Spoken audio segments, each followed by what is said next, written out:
बिस्मिल्लाहिर्रहमानिर्रहीम। अस्सलाम वालेकुम नाज़रीन। दादू के रहायशी मस्कीन अली मुगल का कहना है कि न सिर्फ मेरी बेटी को अगवा किया गया है बल्कि उसे मुबैना तौर पर कत्ल भी कर दिया गया है। मज़ीद इस हवाले से देखते हैं हमारे डिस्ट्रिक्ट रिपोर्टर गुलाम रब्बानी बलोच की ये। पैसा पास जो भी है उसको देता हूँ। इधर असी मेला किया, अमीर पीर से पहुँचे और सारा काम मेले चलने से पहले ही वो लड़का भाग गया, लड़की को साथ ले गया। हम अब लोग इकट्ठे हुए, उन लोगों ने भी बोला भी साढ़े को टाइम दो। ये जी गम्मट में रहने वाला है, बड़ा अजीब लाखों का गोठ है, बड़ा गोठ है, लाखा गोठ बहुत बड़ा है, एक गम्मट के साथ है। उधर असी पहुँचे, कुरान पाक भी ले गए। क्या कह रहे हैं?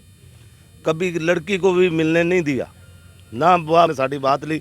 जब भी उधर पहुंचे भाई वो सब छोटी सब से मासूम बच्ची से इन्हें पता भी नहीं। मैं 3 दफ़ा कुरान पाक कुरान मजीद ले गई हैं, ना वडेरिया ने माना ना किसी ने माना, ना 3 दिन के बाद मिलाऊंगे, 10 दिन के बाद आपको वापस करेंगे, आपकी बच्ची हो तो ले जाना।